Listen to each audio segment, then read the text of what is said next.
drained to the river. They refuse to deal with it. A place called Karakara, there are places called Old Karakara and so on, Rainbow City and these places, they are very low lying. And what is even worse is the people need to understand that there's a dike in Linden, or more than one, that in some instances are 30 feet above people's houses, above the road. A dike is a body that retains or prevents water from overflowing, overtopping. So when that dike breaks, everything just about that can come down will come down on people. And so a place called Nicodoctor was flooded yesterday because I went to show the people that Nicodoctor is close to where I live. The PPP didn't have cause to come up this way. The group of I call them puppy handlers now, they didn't have cause to come here. So the puppies around didn't see cause to deal with Nicodoctor in these areas because, of course, it's beyond the reach of Jagdio's eyes. So certain critical areas like the Karakara Creek, it's supposed to be dredged. People have been calling for this for years. It is supposed to be dredged because it is getting shallower and shallower at the mouth. And so whenever it rains, the creek just swells and floods Karakara area, Rainbow City in these places. So persons have lost significantly. Persons have lost freezers and other appliances here in Linden. And now they're saying that the CDC is here and so they're going to try to help. But let me say this quickly. I saw today at least 3 excavators trying to clear the way for water to run through Nicodoctor and other areas. Now, mind you, this is years they've neglected to deal with this.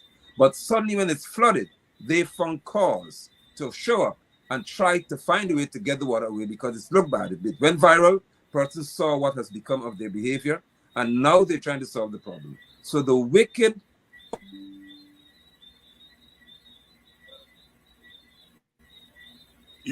We've lost your audio for a minute there. Your audio.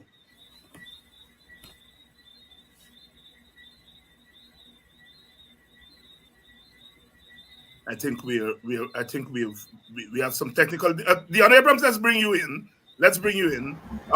You were there yesterday.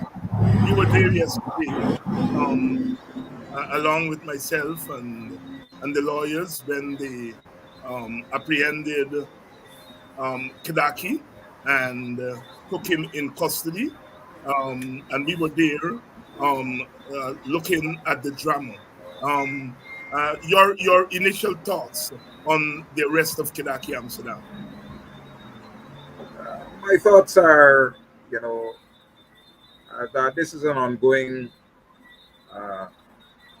plan by the PPP to intimidate people whom they see as the mouthpieces for the oppressed, right? People who can challenge them, who can bring knowledge to people about the transgressions of the PPP, who can expose their corruption and their bigotry, their racism, and all of the negatives that are associated with that administration.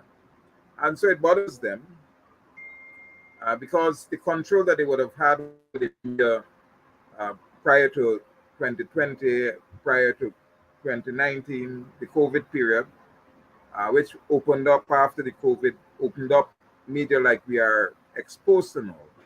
They don't have that anymore. So places like Linden, for instance, where they were basically shut out of what was happening across Guyana because of the state control of the media, the refusal to allow private media to get involved and so on. And so Brother Kidackie is a target, just like all of the others. Brother Burke, yourself, Robin, who called today to inquire, Robin Simon, who called today to inquire about protests and so on. All of the people who, even a former Paul Slow, the former police officer. So all of us are targets. All right, Brother Takuma, who also has been speaking out. Now, we have to understand the PPP, that they are always thinking about how they can deal with people like Kidackie, yourself, Brother London, Brother Oban. And so what has happened here, this caller whom they are saying made statements that they want to use against Kidackie, we cannot put it past them that they are the architects of the individual who called. Now, any intelligent human being would know that if it's a phone call, you can identify the person. They can request the records from GTNT or Digicel or whoever to go to look for that person, but don't know the person. Because the person, if the person is brought forward, then the scheme that they might have orchestrated will be exposed because the target is Kidackie. All right? And so they are using whatever means, just as they would have created a terrorism charge against Sister Simon, you know, same thing against Brother Kogan, right? And so this is an ongoing thing. The problem that I have with it, and we will talk about that later, is our response. Right? It's our response to what they continue. Our response to what's going. Let's bring in Brother Kidackie, Brother Takuma Ogunse. Brother Takuma, you are the senior here among us. You have seen it, as you like to say, from the time you were 14 to now you're 72. So 58 years, just the number of years of our independence. You've seen it all. Have we moved to another state of affairs here in Guyana? Have we moved to another level of political engagement here in Guyana? I want to start quickly by just endorsing what Deon said. I think that the social media operators or influencers, which one they call y'all, have been the major opposition to the government over the last 3-4 years. And I think that the collective work of that sector have really been putting pressure on the PPP, and it has filled the vacuum for inactive political opposition. And I think that, in my judgment, I think they've made up their mind that they have to do something about it. Okay, I've been trying to pay great attention on this matter, and because we didn't know exactly what the charge was, one was a little tentative in one's conclusion. But there's one area of it which struck me, in which I think that we should try to decipher politically.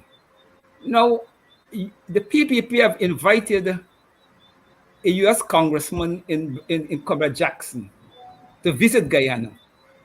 And we know that is a deliberate attempt to deal with some of the negatives that they receive over time in the United States, in UN commissions, and so forth and so forth. So that bringing the congressman is a high-level decision and a major political engagement by the government. And I can't see, in the presence of the congressman, why would you want to stage active repression against the WPA and Mr. Kidackie Amsterdam? It doesn't make political sense. And I'm trying to decipher what is actually going on here, because the correct thing to do is to wait till the congressman go along the way, come to the country, the God way, and then you start your repression. You don't start the repression, give the man that kind of hard evidence of your behavior. So I'm trying to understand what is really happening in the PPP circles, that those elementary political things, they seems not to be up to, or whether they have reached a point of recklessness where they just don't care.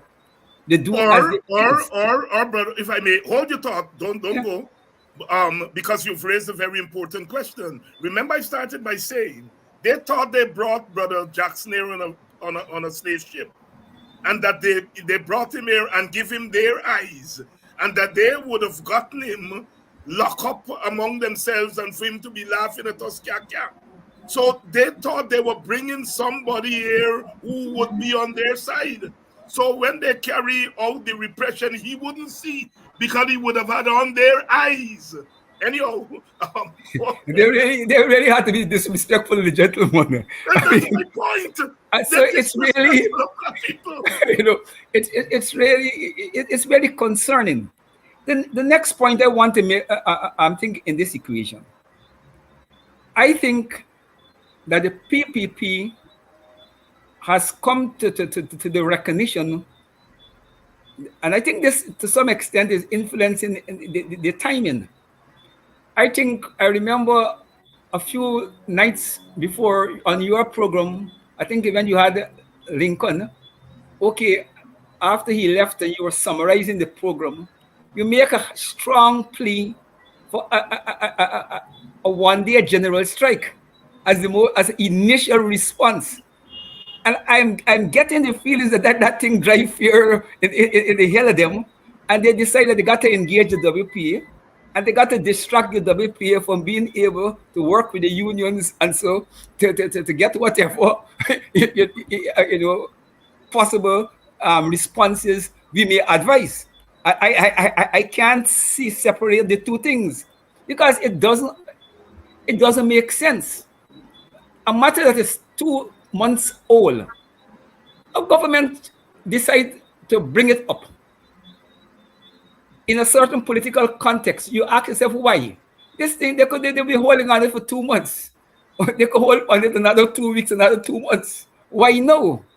And I'm getting the feelings that they decide that look, the WPA has emerged, okay, in the equation, okay, as a decisive political force, and in the absence of PNC militancy, the WPA have been filling that void, and that the WPA have developed two important communication media, which is Kidackie Amsterdam Media and U Politics 101.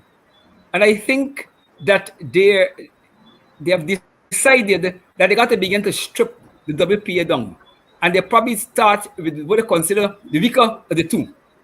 And I think that they're trying to close down one of those things. Because I think they're working out that they cannot allow the WPA, who have broken out of the media isolation that they had for many, many, many years because the private sector press and so they control the state media and so. And the two platforms that you all develop have allow us to break out of the isolation. And the potential strength of the WPA is beginning to tell. And I think that they recognize that, they're fearful of it, and they're in a mad rush to find a way to deal with it. But I want to tell them that I'm going to stop so that somebody else will come in. I want to tell them this. The WPA people are still in struggle. Our members have been trained that the police, lockup is always a possibility. And once they lock you up, prepare for 72 hours. We have no problem. We train that way.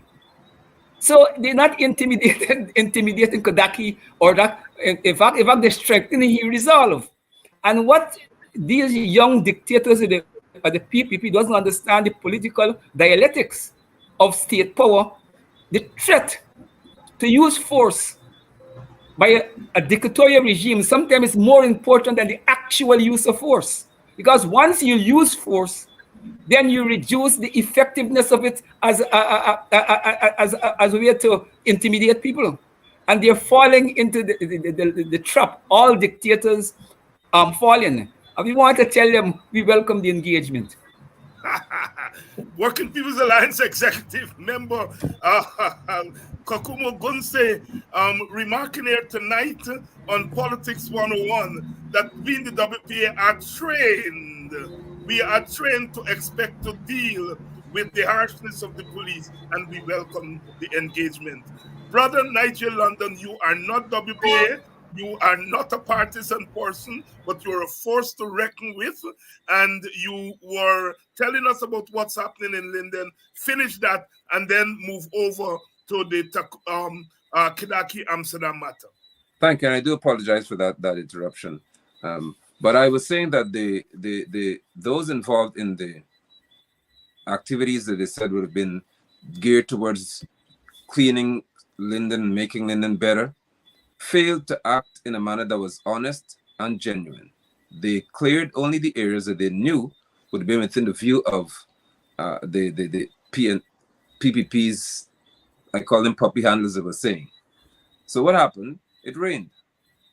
And what is even worse is they had a few of their little lackeys who were saying the PPP is doing so much for us and they done more than PNC and so on. And the very next day it rained, or within the next few hours. There was a continuous thunderstorm, and that thunderstorm exposed the wickedness that was behind this whole action. So areas that were neglected, very important. Like people had to paddle with boats. It was once a very affluent community. What happened? It's surrounded by canals.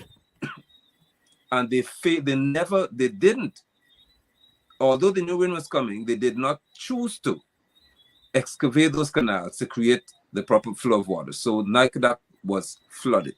And as we're saying to the Guyanese people, you need to understand how Linden is situated.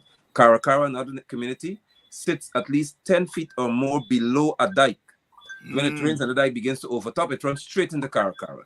Then Karakara is also sandwiched by the Karakara Creek, which they do not ever dredge the mouth of that creek. They had a little excavator, an excavator on a pontoon, digging them out. That's what they call dredging. Just dig them out. I don't know if it makes sense to these people. And so it was a waste of time. Millions of dollars may be given to somebody. Of course, you know how it goes. And nothing happened. So when it rained now, there's severe overtopping of creeks. Roads are broken away. And to boot, the PPP said through one of the representatives to me that they have no cause to put drains in this community.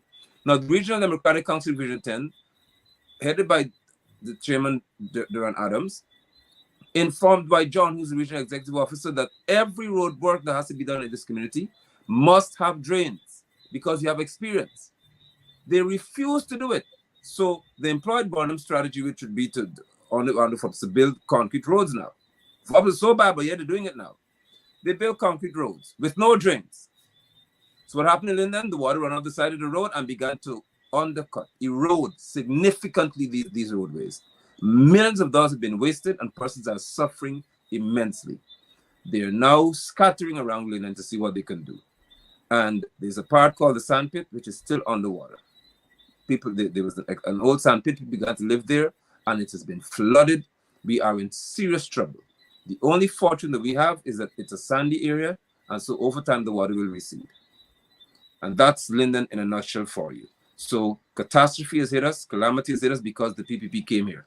And many people are saying, don't blame the PPP for the flood. Well, who else should you blame? Because if there's adequate preparation for it, that's right, then you would have this issue. And further to that, why should I not blame the administration of what pertains to the situation? If after the floods came, they sent excavators to dig out certain canals and clear the way. It tells me they knew exactly what should have been doing. They knew what should but have it was been done. unimportant to them because it's not an area that would meet the eye. Now, when I would like to transition to Kidackie situation, and I would not allow myself to discuss Kidackie without bringing Nigel Darmlal to the table. Nigel Darmlal is the benchmark for injustice in this country, or justice, either way you want to put it. And if Kidackie could be in the police station for even 5 hours, it is still an atrocity when we consider Nigel Darmlal. Darmlal is accused of not once, or not just twice, but let's just say 2 times in the social circles. One of buggering a 16-year-old girl, and this is the term in law, buggery. Told her, shut the F up, according to what she said initially, or was reported said. He didn't spend 5 minutes in the cell. And it has to be that uncomfortable for people tonight. You must be that uncomfortable with the reality of Guyana. A man who was sitting as a minister in government didn't spend 5 minutes in a cell. When he told the young girl, according to her report, because she issued a complaint, and thereafter the director of public prosecution said that the girl didn't want, or she issued a no further action statement, which means she asked for action in the first place. Because you can't have a no further action statement without a cause for action. The second young lady reported that she was raped too. Darmlal did not again spend an hour in the cell. Now we have to bring our brother Kidackie into this equation. Because if you speak to Kidackie without Darmlal, you're doing an injustice to Kidackie. I listened to this call that was made. And the individual who's calling, Kidackie, of course, may have opened the line and say, okay, then you're free to call. How can he control what people say if he say you're free to call? And the individual would have said that there are 4 people who are holding Guyana transit to some extent. I'm paraphrasing here. And you have to put their heads in public: Jagdeo, Irfan, Nandalal, and Ashley Singh. And if you put the heads out there, then Guyana will be a nice place. How does that amount to Kidackie Amsterdam? A, being a threat to Jagdeo, if he simply opened the line for a call to be made. I didn't hear him saying, yes, I agree with you. Yes, we should. Yes, let's do that. So the obvious reasoning to me is that 2 months after, 2 months, not 2 hours after, and all of us are monitored when we speak. They monitor us now. So it took the cyber monitoring community 2 months to recognize that Kidackie Amsterdam entertained the phone call, said nothing. And that amounts to him entertaining a threat against Ali and the others. But let me inform my Guyanese brothers and sisters, please, quickly if I can, that in the Cyber Crime Act, do you know what it says? And I told Ramadan about this as well. It says that you're not allowed to encourage anybody to speak against the government. Now, which country are we living in? Mm-hmm. Which country are we living in when I can read in my law that I am not allowed to encourage the 3 of you to dislike the PPP or that time APNU AFC? What are we doing as a people? So my final point on this matter as we proceed at this juncture here is that I also have an issue with the inaction, with the response to Kidackie's arrest. Because I can't see how Georgetown is normal. I'm a Linden man. I have to work. I can't spend my whole life in Georgetown. But I want to see somebody arresting a man, putting him through this. More so, why is he without bail? You have to give cause for holding Kidackie for 72 hours. Or any hour, as a matter of fact. If Damla could be given station bail, what makes it such an issue for Kidackie to receive bail? Or why is he arrested in the first place? Well, let's say they arrested him. Why can't he have bail? Because there is, the response is my issue, Dr. Eisen and brothers. Georgetown should not be normal. Georgetown can't be normal. Under any circumstance, if a brother, a Guyanese man, has to face what Kidackie is facing, you can't be normal. I don't care how many times they move him. They could move him. They can't move Ivlery. They can't move the office of the president. They can't move Blanham's office. They can't move where Hicken is. They can't move where Ali lives, because he lives in our house. So the places that would not be moved, let's go there then, in adequate numbers, and say that you have to free him. I'm not going for any 72-hour business here and 60 hours. He has to be free now. Because if Jagdeo could say that Guyana would be made ungovernable if Granger would have been sworn in, why can't we say the same thing? That's what I want to know. Who could suppress me from being a man like Jagdeo? Because Jagdeo is less a man than me in any circle, at any time. So why we can't talk like him? Apostle Nigel London raising some very, very important points here tonight. For those of you who are joining us late, the update on the situation with Brother Kidackie Amsterdam is that he's still in police custody. He was incarcerated up to this morning at the Ramveld police station. There was some anticipation that there would have been demonstrations in front of the station today, and they removed him quietly without the knowledge of his lawyers or his family to another police station. So he is now at the East Ramveld police station. And we learned that later on in the day. The lawyers are supposedly visiting with him as we speak, and we will get an update. So that's where things are with Brother Kidackie Amsterdam. Brother Deon Abrams, let me come back to you. A lot has been said, understandably and correctly so, about the lack of militant response by Guyanese people to the atrocities that are committed every day, every single day on Guyanese people, in particular, people who are considered opposition to the PPP, who are generally African Guyanese. Can you speak to that issue, please? The fact is, Dr. Hines, the WPA has a history of militancy in relation to oppression, and you know, we fought under when we were headed by an African leadership. We were very militant against the administration, and this administration, we aided them in the struggle against the Barnum administration. And the likes of Jack Deon and Ogun often makes this point that they were never in struggle, all right? So they don't have the experience of struggle. And so when Jack Deon speaks about putting people in jail, he has no sense, no understanding. Like Brother Ogun said, that we were part of that struggle, and being locked up is not anything new, and that will demand militancy from us. My current concern is that the state of affairs, as Nigel, Brother London said, Georgetown is quiet. And this quietness is what is driving the PPP to the point of believing that they can do whatever they feel like. All right? Militancy doesn't have to be overt. It can be overt, but for me, a lot of what needs to happen is by invisible beings. All right? And when you begin to act as an invisible target, then they can't lock you.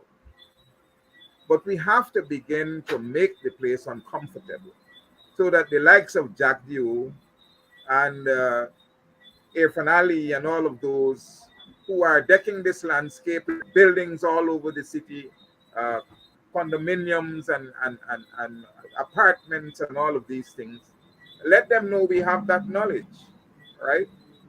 And when we begin to deal with not the person initially, but begin to deal with them in a condign way as a response to their flagrant disregard for the lives of Black people. Look what they're doing to the teachers. I mean, news has come that there are people in the PPP who are sympathetic to the teachers, but the arch enemy, all right, is beating them down in his own party and threatening them that, you know, he would take them out of their current positions and they wouldn't be given ministership again if they continue to argue for benefits to be given to teachers, right? So if the caller calls, and I believe that I've been saying the same thing, that the country needs to get rid of Jack Dew and the likes of Irfan and Nandalal. And once they are removed from the country, I mean, Brother Ogun and I discussed this on the Walter Rodney grounds. Others may raise their heads, but then you have to it's a process that you have to continue to deal with elements who are racist, who are dictatorial, who are vindictive, and whose aim generally is to beat Black people to the ground so that they cannot in any way become economically viable, become culturally, just look at the Calypso, little girl with the Calypso, they treated her. So in every aspect of life in Guyana, you know, they shut us out and they treat us like nothing, that we are useless citizens in a land that we have developed. And so the call for militancy is not one that we can, you know, downplay. It is something that has to begin. And the sooner we begin to let them understand that a resistance movement is in place, then, you know, we are going to continue to become victims. And it's going to get to the point where we're not going to only be locked up, but they will be emboldened to execute people whom they believe are voices for the masses. who believe that our voices for the matters. Welcome to all of you in your large numbers tonight on Politics 101. We have Brother Nigel London here, Deon Abrams of the WPA, and Brother Takuma Ogunse of the WPA. Brother Takuma, there's no magic in militancy. There's no magic in street protests. These are all things that have to be part of a large package. But have we reached the point in Guyana where something has to give?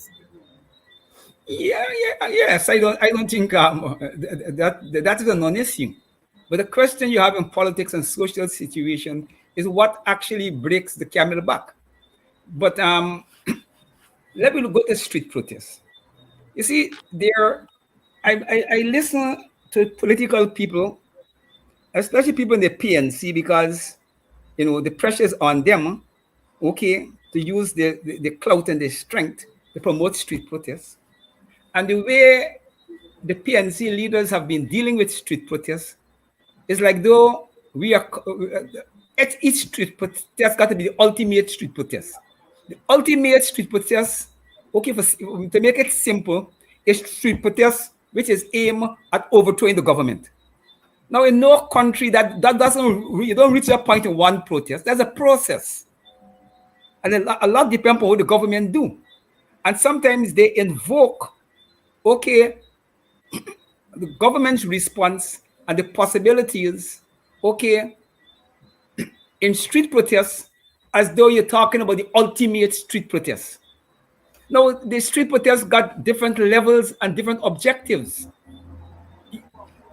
A opposition may need to demonstrate a street protest in a limited community that is safe, that the PPP can't penetrate, like we say in Buxton. The PPP was not going to send nobody in Buxton if you got a protest around Buxton.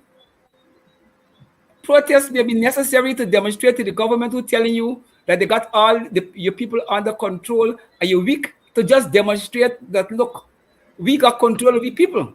And we bring thousands of them, out in the African community. You don't necessarily be in Georgetown, and we pass through the resolutions and we walk around and we demonstrate. So the point I'm making is that street protests got different forms.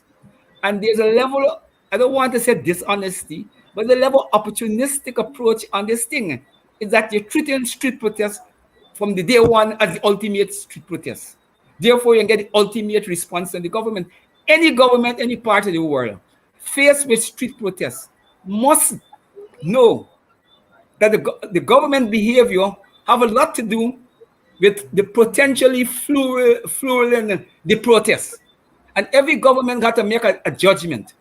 A protest start, as a small matter. Are we going to repress it in a way to give it steam and let it become a larger matter? The governments don't make their mistake easy. They do those things when they're back to the wall and they ain't got much choice. The point I'm making is that we're making the mistake, either deliberately or by default, of treating street protests as street protests to overthrow the government.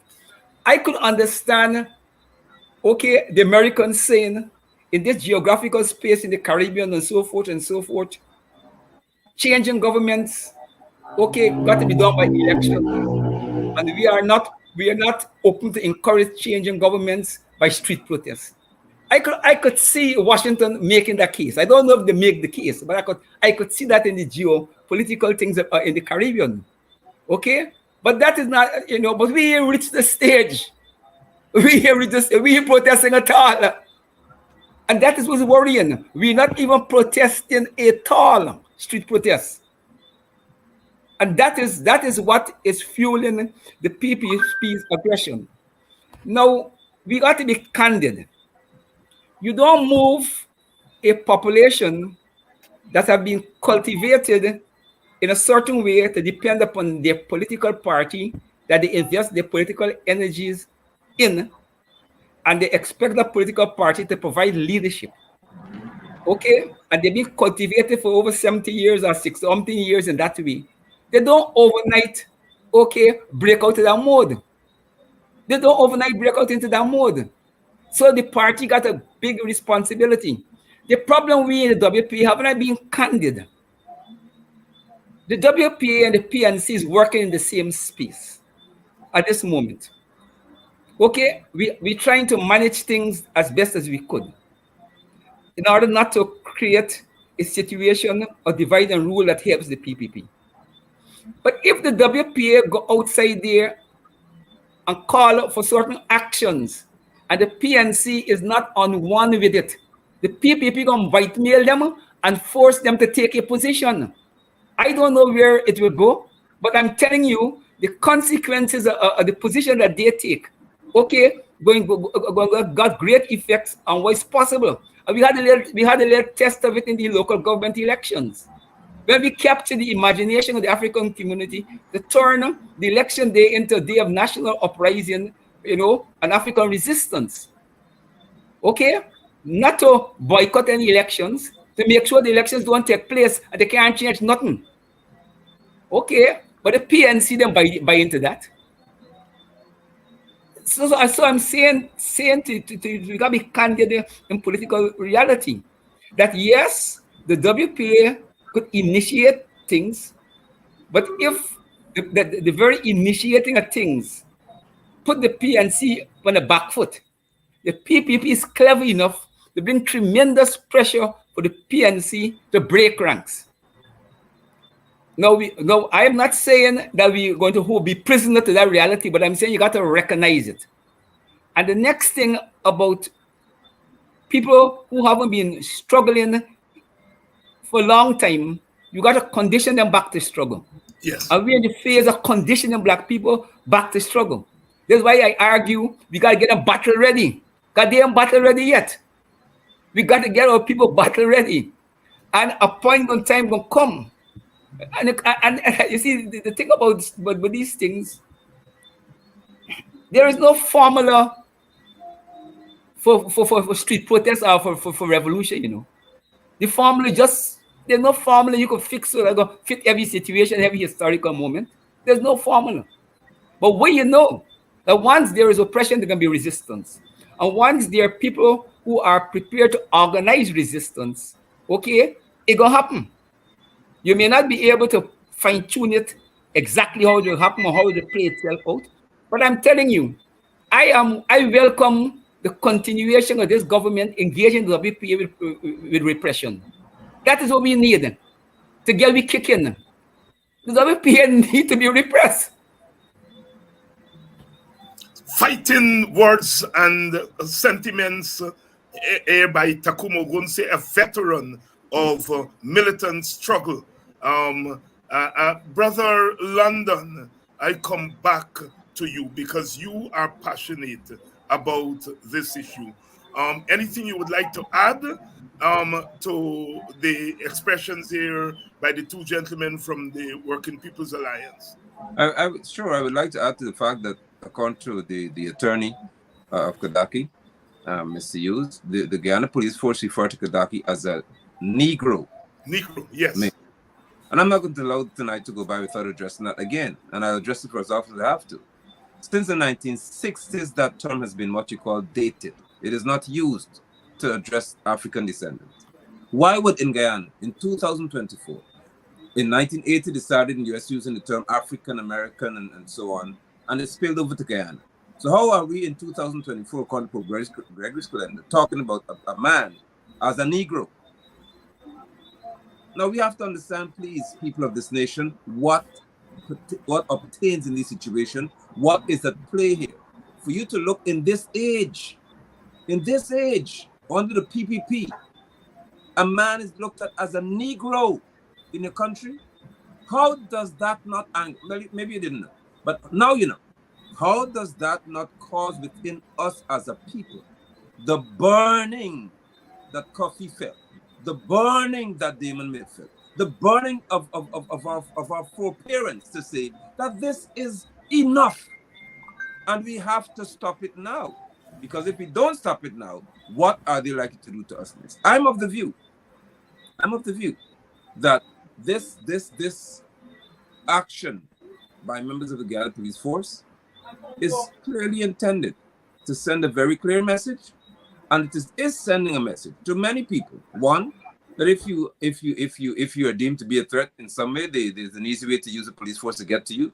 But more importantly, send a message to the official opposition that you again are incapable of responding to things that we do to people. You don't have any means of responding in a manner that's strong. So we have to be able to respond in a manner as a people in this nation. I'm not talking to Africans alone. As a people, respond to the fact that there is a law floating around in our country that has to be repealed. This nonsense called a cyberbullying act or cybercrime has to be removed. And it doesn't have to be removed by the parliamentarians waiting until they want to do it. We, the people, must arise and say it has to be removed now. Kidackie has to be free, and anybody else who's under this threat right here has to be free, because this is absolute nonsense. Again, I say to all Guyanese, within that said law is a chapter that states that you are not allowed to cause people to say bad things about the government. Now, where in the world can we as Guyanese believe that what we're doing tonight is called cyber is against the act? Because you're not supposed to say bad things against the PPP or make people dislike the PPP because of what we've said. Now, how do we have a nation called Guyana where because Kidackie will say certain things, he's arrested? And now they're saying he didn't say it. Please let us rehearse this, and I would like to do so. I listened to what happened as far as was available on social media. He allowed someone to speak. Do I believe the Jaguar should be in jail? Yes. I've said it on many platforms. I believe that when he said that he'll make Guyana ungovernable, he should be in jail for the rest of his life, because that's a treasonous statement. And he's still free. I believe that when Anil Nandlal allowed the nonsense at the elections to proceed and things were said and said a vote is a vote, you just take it, doesn't matter, he should go to jail too. That's my view. I'm showing how I feel about it. I believe that with Natural Resource Fund, Ashley Singh, and among other issues, should be in prison. Because you're not supposed to handle our money the way he's handled it. I believe that. I believe that finally, for the mere fact that he's incapable of saying anything that makes sense, he should be in jail.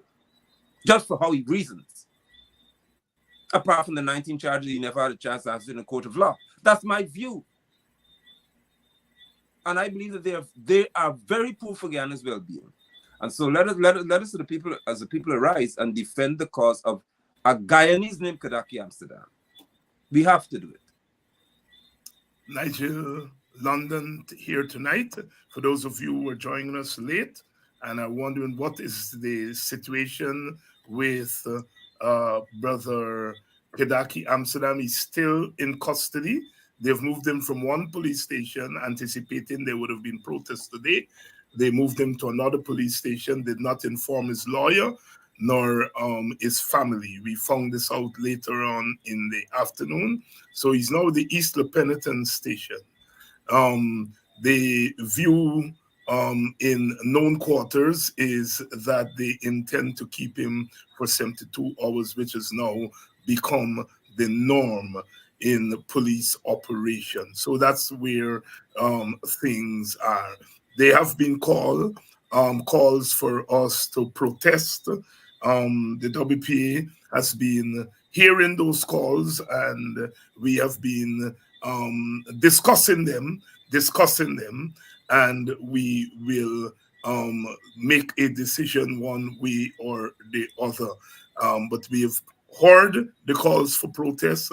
We have heard the calls for militancy, and we are having discussions, and we shall inform the public in due course. We shall inform the public in due course. Let's try to get Mr. Deon Abrams back with us in the discussion. But before that, I would like to thank those of you who have responded to the Defense Fund, which was started yesterday by citizens. I would like to thank Novella, Edward, Jillian, Karen, Wayne, Rosamond, and Brian, who have made their contributions over the last couple of minutes. Those of you who wish to contribute to the fund, you can do so. you can do so. The information is on the screen, the Cash App information and the PayPal information in the screen. I've promised to put the information for the Zelle on the screen shortly. Deon Abrams, let me bring you back into the discussion. We have had the visit by Congressman Jonathan Jackson, and we've seen it play out in a way the PPP did not expect it to play out. Brother Ogunse has raised that issue already. I would like us to deal with it in a little bit more details. What? How do you, Deon, see this visit by Jonathan Jackson? Did it backfire on the PPP? And if it did, what are the possible repercussions? The congressman made some stinging comments, stinging. Over to you, Deon, and then Takuma, and then back to Brother Nigel. Deon? Yes, what happened there? You went blank. Well, we're waiting on you. Oh, well, the screen went blank, so I wasn't seeing or hearing you. Okay. Yes, the visit is important. Remember, we had a visit before by some after the summit that was organized by the CCIG and so on, that we had some congressmen here. The PPP refused to meet with them, and they had a lot to say about that visit. They said it was political and all of that. But here again, they have brought another congressman, another man from the U.S. Congress, a black man, to, as you said, kerfuffle his brains, to give him an impression that would make him side with them, so that when he goes back to the U.S. Congress, that he gives a picture that clearly does not represent what they have been, what the world has been seeing of them at the United Nations and all across the world. But they seem to believe, they don't understand the independence of people who have grown up in a society where the struggle. I mean, Brother Jackson, his father is one of the persons who would have been fighting for the rights of Africans across the United States. I don't know if they believe that he would not have that sense, having grown up in a home like that, of the possibilities of a PPP government and their attempts to skew things in a manner that would make him want to think in a certain way.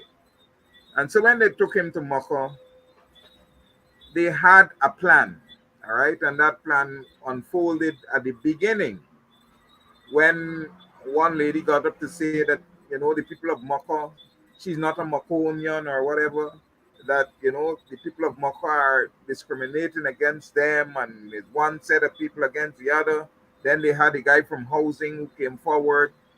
So their intent was to make the people of Moko look as the appear to be the ones who were not victims, but were pretending that the government was not good.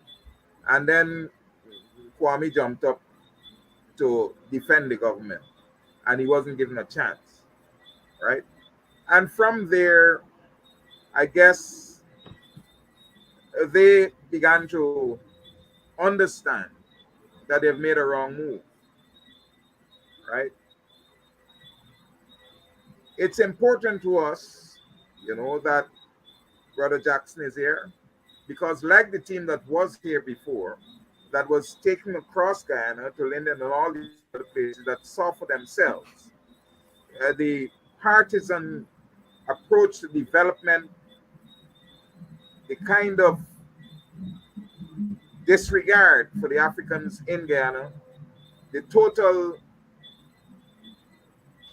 means of suppressing every facet of life for people who are not like Jagview and Irfan and those, that he can take that information back to the US. And he can be adding to that pool of outcry that suggests and informs the world that we are dealing with an administration here that is totally racist, that, you know, the propaganda that they've been trying to create is not one that is actually the reality on the ground. Actually, the reality. But Takumo Gunse, the visit by the congressman, if you can sit up a little bit so we can see your face. There you go. I think it's an important visit. In fact, it turned out to be far more important than probably even the congressman and the PPP probably had intended. That's the thing about these social engagement, the dialectics of these things is play away. I don't think when he left the United States, he probably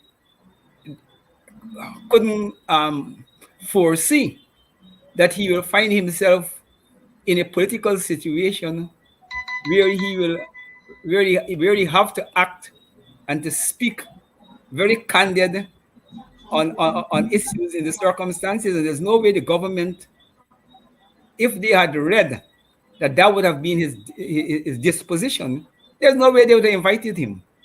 So somehow they got the impression from whoever put them on to the congressman, because, I mean, you don't just invite a congressman in the context of everything going on in Guyana, the struggle of the opposition to get Congress people, and especially the Black Congress people, you know, and so to act on the political side of the opposition, the African community.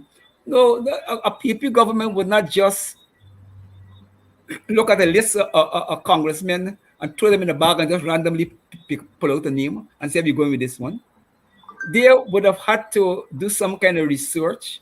They would have had to get some set of people who probably claim to have known the congressman and to give them the impression that this is a congressman, one that you could work with to achieve what is it, you know, you want to achieve.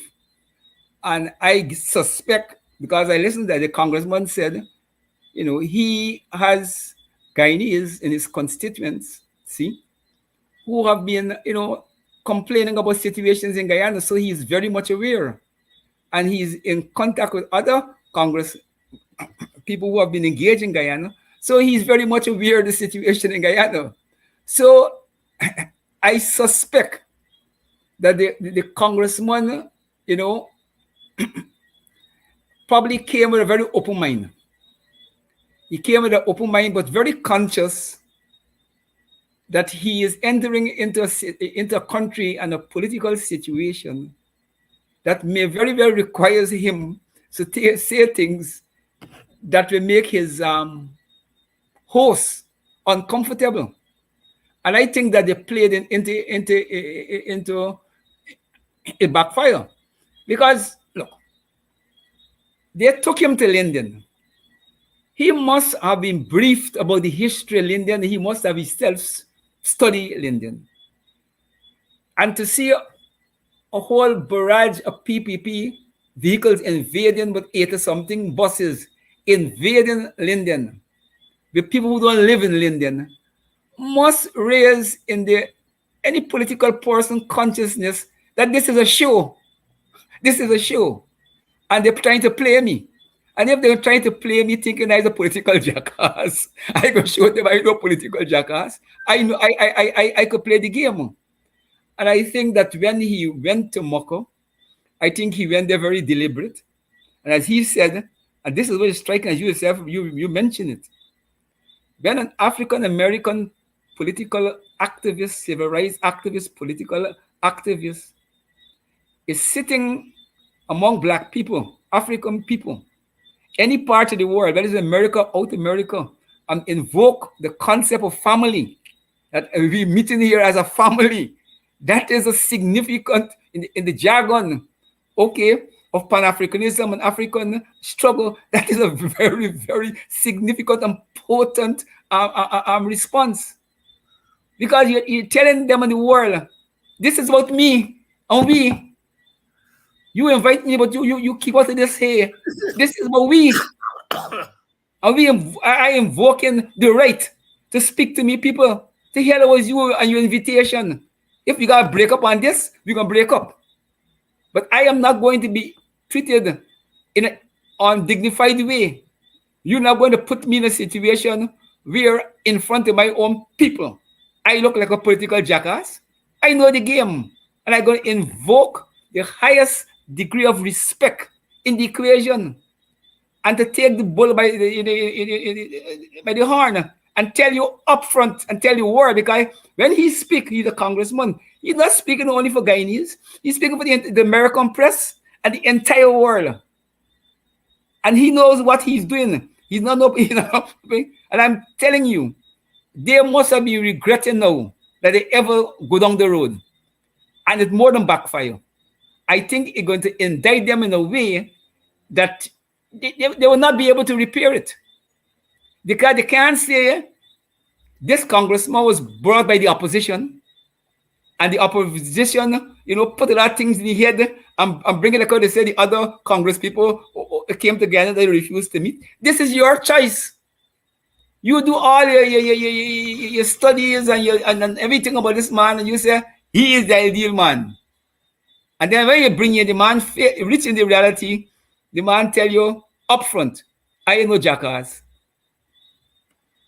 Brother, you declaring war for me people, and I gonna get solidarity to me people. I come here to discuss family business. Brother Takumo Gunsi, and I can tell you, Brother Takumo, I teach African American politics. And there's a concept in African American politics called linked fate. That our fates are linked. And when an African American leader uses that term, as you say, family is the highest term of brotherhood and sisterhood you can talk about with an African American. And I think they believe they're smart, that man, but I think that man had it in for them. Look at the sequence. He went up to Linden, he was quite respectful to them. But after Linden, after Moko, he meet with the opposition, he meet with Ipada G, he went down to South Georgetown today and Alboystown and so on. I think a lot has happened. In fact, I know a lot has happened. And one of the things I can say now in public, we beat ourselves up for good reason. For good reason. Because sometimes we are too lazy politically. But I tell you, after that congressman came here, he went to Linden, I can tell you that Guyanese in America, in Illinois, in Chicago, got busy and get in the congressman's ears. And in America, they say, make me do it. So quite apart from the congressman thing, I have to congratulate Guyanese in the diaspora who really got busy after that congressman went to Linden. Sometimes, as you said, Ogun, a moment ago, well, not you, I think it's Deon used the term about invisible action, yeah? And a lot of that went into this. It's a combination of an African-American leader who said, I know what I was coming to. And I think when he went to Linden, he gave them a chance.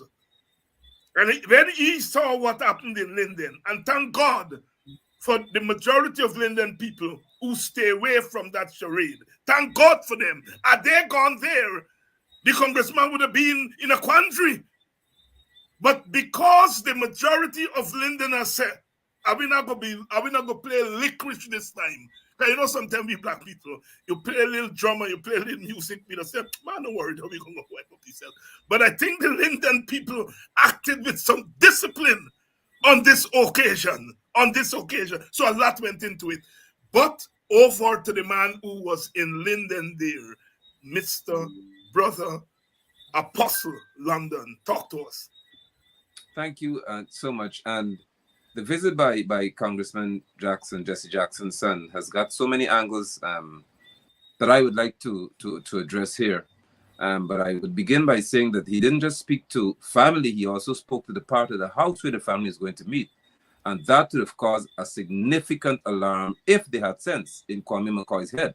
Because once he said, we're not meeting in the office, or we're not meeting at a church or for some counseling. We're meeting in the kitchen. And he invoked the culture of the US. Yes. In the kitchen, you talk what you want, because this is where the family, real family with me. There's not no neighbor or cousin somewhere here. This is the core of the house.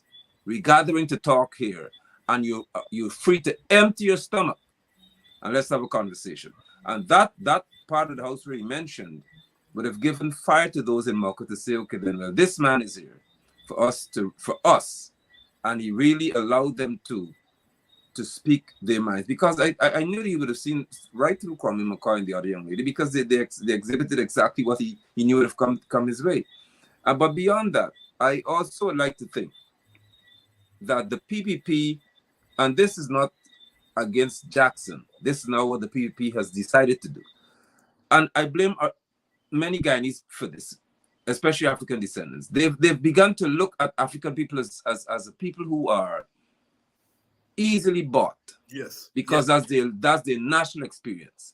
They were able to have so many who they know are against them, or would have been against them for so many years, cross over now to say the PP is the best thing in the world because of the money. So they perceive that the whoredom that they experience in Guyana will be the same of US Congressman Jackson. But little do they know that when someone possesses the ability to live beyond the ordinary means of an African, you cannot buy them easily.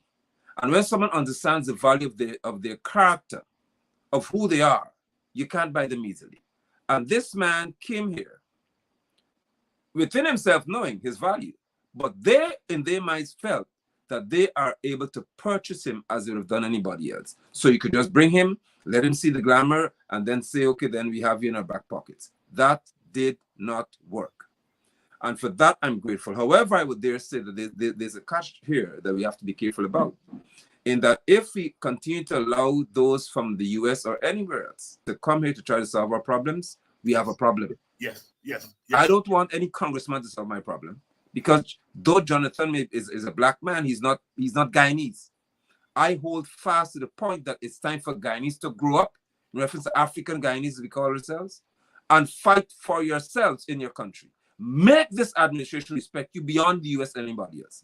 Because if they say, okay, then our hands are off, what do we do? I don't want anybody to come to rescue me. We have to develop the strength and the chutzpah to say, we are going to invoke the strength of our forefathers, and we shall fight for our dignity in our nation. That's what I would like to see. Then we can invite anybody else after we start to fight for ourselves. Brother Nigel London saying it very, very plainly there. And you all know where I stand on that. You all know where I stand on that. At some point, if I'm going to fight an election, I'll have to go out and ask people for votes. But I ain't asking nobody for votes now. I'm asking you all, as black people, to stand up with your dignified self. Correct. And not to play games with it. And if there are leaders who are going to play games with it, you all have to say, we love you, but on this matter, we're not with you on that. I will ask for votes when the time comes. But for now, it's not the time to ask for vote. For now, is to assert the dignity of the black man, woman, and child, the black family, and black people. I am pleading. I am hollering at you all. We are in danger. We are in danger. Those people believe they can buy us. They can buy us with music. They can buy us with a few pennies.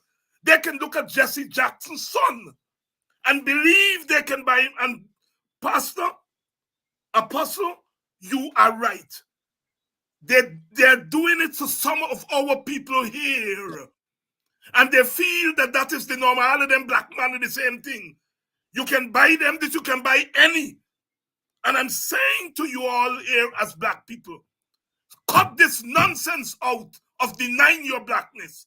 If you deny your blackness, you then become open game, fair game, to be beaten like slaves. And for too long, we've been quiet on this because we are looking for votes. We have to look for votes when election time comes. I am not denying that. But man shall not live by votes alone. And you all black people, please, please, the information, those of you who've been asking for the Zelle information, it's on the screen. Novella, yes, I am. You're asking me to please push the defense fund. Yes, the defense fund was initiated by a couple of people yesterday without any pleading. They sent their donations and said, this is for Kidackie's defense fund. The rest of you, the information is there. The Zelle information, some of you have been asking for it. It's scrolling at the bottom there. I hope you all can see it. Those of you who can't see it with a plain eye, put on your glasses like me. And then, of course, you have the Cash App and PayPal and the other information there. Sisters and brothers, for those of you, again, the update with Brother Kidackie is that he's still under arrest. They've moved him to another station.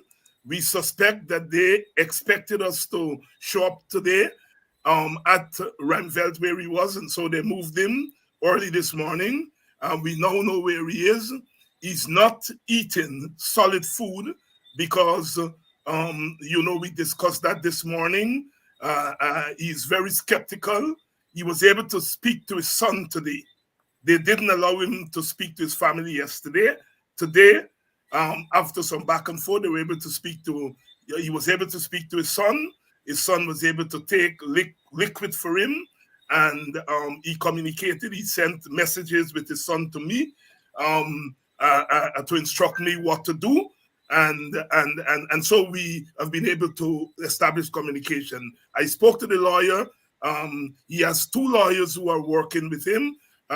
Brother Nigel Hughes and another female lawyer from Nigel's firm, and there are other lawyers who have volunteered their services. We would like to thank them. The outpouring from our community, we would like to thank them. I would like to thank Mark Benshop, who has been foot to foot, as we say, with me since this matter.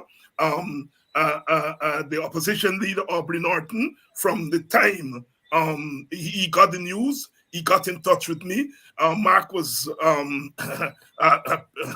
today joking that I talked so much to Aubrey Norton in the last 2 days that I begin to sound a little bit like Aubrey Norton, because Mark told me something and I said, well, Mark, I'll deal with it. And, Aubrey like to say, I'll deal with it.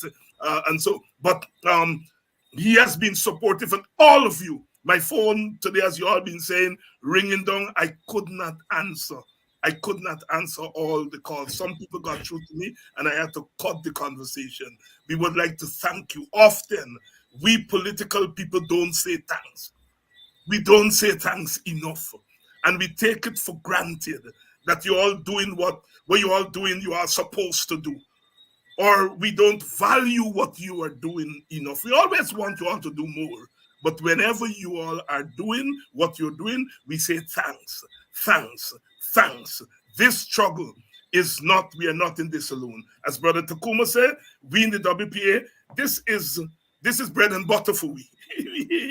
Lack of story and nothing that we run from. But having said that, it's always good to know that you have people out there who are prepared to stand with you. We hear the requests for demonstrations in front of the station. We are discussing it in the party. In the coming hours, we are set to have an emergency meeting, and we will make some decisions. At the moment, the matter is in the hands of the lawyers, as I said. It's in the capable hands of Brother Nigel Hughes, and I really can't say enough thanks to that brother. once Kidackie was arrested yesterday, Aubrey called me, and the first thing he said, we got to find lawyers. And we began calling lawyers. It was a time when almost all the lawyers were in court. Nigel, we got him. And immediately, without even telling him what the story is, we just said, Kidackie's arrested, we need a lawyer. He said, where? And he was there in minutes. He was there in minutes. We can't say enough thanks to that brother. When the history of this period is written, he would be front and center. Sometimes I feel so embarrassed to call him on these matters. And he usually tell me, David, please, it is never too much for me. Thanks to that brother. Brothers, Brother Deon Abrams, as we wind down, your closing thoughts tomorrow morning. We are keeping the Guyanese morning time alive. Kidackie made that request. He sent, that's one of the messages he sent with his son, to tell me to keep the program going. This morning, Mark and I did it. We are going to do it again tomorrow morning. And we hope tomorrow morning is the last morning that Kidackie would be free in short order. Deon Abrams, your closing thoughts. In closing, I would like to urge our people to think about what is happening to us here in Guyana. The bother for me, is the fact that so many of us now seem to be willing to become soup drinkers for the PPP. And the bother is that when they become soup drinkers, even in the police force, that they tend to be so, they want to demonstrate in such a way that, they are seeking the attention of the likes of Jack Deon and them. So they want to go further and beyond to show that they are in sync with the government to oppress their own people. And that was demonstrated at Makoy, by those who stood up to speak on behalf of the government. But we have to deal with them in a way. I think initially we have to speak on programs like these so that they understand that they are being counterproductive to the struggle of the nation to which they belong. And what they're doing is not going to benefit us in the long run, that there is a future that we're looking at for not only for the benefit that they may be receiving a little bit, and they're not receiving much. It's nothing compared to the rape that Jack Dio and the likes are committing in this country in terms of our resources and so on. They give them a little thing that they can't survive on. All right? $5,000 and a box of food, as we were talking about the last time. And they believe that they are receiving a whole lot. The other concern is the dormancy that we continue to seem to have fallen into. Brother Ogun did say that it will take a process to bring people back to that position where the militancy is part of our being again. We have had that militancy throughout slavery. We've never sat and allowed ourselves to be beaten down. We were always planning overtly and covertly systems of resistance against oppression. And we have to continue to do that so that whether it's overt or covert, the administration knows that if it responds to us in one way, that we are going to fashion a response to tell them that we are not accepting it. All right? We're not accepting it. So we have to go beyond this talk that we're talking. And we have to send a message. Brother Deon Abrams. That is a blow for a blow. Brother right? Deon, and when we get to that, Brother Deon, things are going to change. Brother Deon Abrams urging more militancy for us here tonight. Brother London, your closing thoughts? Let me say thank you to you and to the panelists who shared this moment with me, to those who viewed as well and who contributed to the program in any way. I'm grateful for sitting here. I also, as soon as I leave you here, Carib Vision, I think a TV station in Barbados, they're interviewing me regarding the said Cyber Crime Act in Guyana here, because they're holding a protest in Barbados against this. It is affecting people all across the Caribbean, and they've asked me to speak about Kidackie as well. So I would do my best. I would also like to share with all who are listening that beyond the WPA, I'm not looking for the WPA to represent Kidackie Amsterdam. This is a national issue. This is not a WPA issue, because Kidackie is Guyanese. It's not about WPA. And please, I beg of you all across this nation, it's not even just an African issue. It's an issue that has affected a Guyanese person, whereby, for one, if you're fair-minded, nobody should be addressed as a Negro in our country. Don't tell me about emancipation, then you call me a Negro.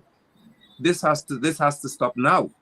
More than that, I would like to suggest that we would see it not as a WPA response, but as a Guyanese response. That the Guyana Police Force has no right to hold anyone. If they open a line for someone to call and the person calls, you should kill Jaggy. Hold the person. We have means to track anything, as Brother Deon said.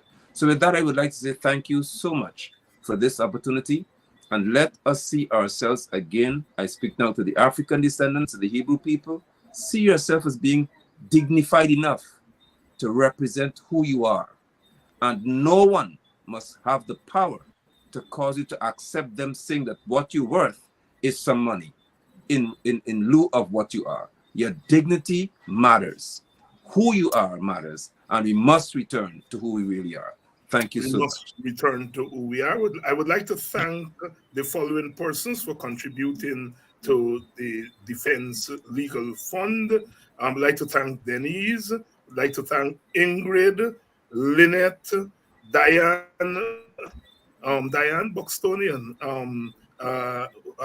Priscilla, thank you very much. Brentnell, thank you very much. Rebecca, thank you very much. Lorraine, thank you very much for contributing to the Defense Fund. There's some others that I would thank, but let's get Brother Takuma in for his closing thoughts. Okay, thank you, Dr. Hines. Look, we the WPA is very clear. The country have seen historically a PPP, PNC political confrontation. The country have witnessed a WPA, PNC confrontation. The country have never witnessed a WPA, PPP confrontation. This is a new engagement, and I'm telling you, okay, if the PPP wants to test the waters on this matter, we are prepared for the test. You see, in political struggle, whether you like it or not, you are dealing with other people's opinion. You are not the only opinion maker in the equation. And sometimes, even when you read the situation in a certain way and you develop an attitude towards it, you still have to hope, and you still have to try to solicit other people in the equation to come to your position. Now, as I said to you, the WP have declared its support for the teachers, and we are prepared to throw whatever time and resources we have in the battle. I think, okay, that is partly what they're responding to. Okay? And they decide that they're going to engage the WPA to tie us up in personal self-defense, and we got less time to help the teachers, and so forth and so forth. Now, that is their line of march. But we want to tell them, and we want to force them in a position. You see, politics is like this. People will say generally, if the police call you in and say they're investigating you for crime, okay, it is bad in itself, especially when you know it is politically motivated. Okay, it is bad in itself. But as political people, you got to bid your time and to see whether they can charge or with the exact charge. And then having seen the charge, you have to see whether they can deny bail. You see, and that is critical in justifying your response. And we are paying careful attention to the stages. We're not panicking because you arrest me. We expect though. We're not panicking because you say you keep people here for 2 hours. We're not even panicking because you're threatening for charge. We want to see what charge you're coming with, and we want to see whether you can deny bail. Because it is those things that make we determine where this engagement will go and how quickly. And we want to make it clear. You see, in we don't believe in the kind of politics of secrets. The government is attacking Kidackie and attacking WPA publicly. And we have to work with defense and attitude in public. We can stand up for Guyanese people, you stand up for your teachers. But come here on the high waters, 1,000,000 times more we can stand up for ourselves. And we wanted to reach to that point. We have been fighting for only other people, force me to fight for our own survival. And we make sure your survival, okay, will tie up with the outcome. We want them to understand it very clear. We have been patient for years on some of these things. Very, very patient. To a point that people say we're dead. Well, the dead come alive. Brother Takumo Ogunse,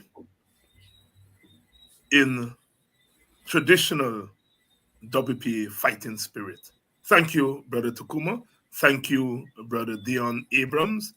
Brother Nigel Linden, as always, eternally grateful. At short notice, you've always answered the call. If you were not a Hebrew, if you were not an apostle, you would be a WPA. Thank you, my brother. Thank you very much. Thank you very much. But I'm sure, although you're not a WPA, you're a Rodneyite. I'm very sure of that. I certainly am. Thank you. Thank you, my brothers. Thank you, Brother Deon. Thank you, Brother Takuma. Thank you all very much. And I would like to thank this audience. You all have swelled close to 3,000 tonight. This is perhaps our biggest audience yet for Politics 101. We have swelled close to 303,000 people live tonight. I would like to thank you all so much. I would like to thank Randy and Reginald for their contributions to the Defense Fund. Let me see if I have anybody else to thank before we go. I think that's it for this evening. Tomorrow morning, Mark and I are going to be on the Guyanese Morning Time sitting in for Brother Kidackie. Hope we have better information for you by tomorrow morning. And until then, I would like to thank you all for staying with us one more night. We hope the nights will get shorter and that our proximity to freedom is fast coming, sooner rather than later. Sooner rather than later. Thank you all very much. See you all tomorrow morning.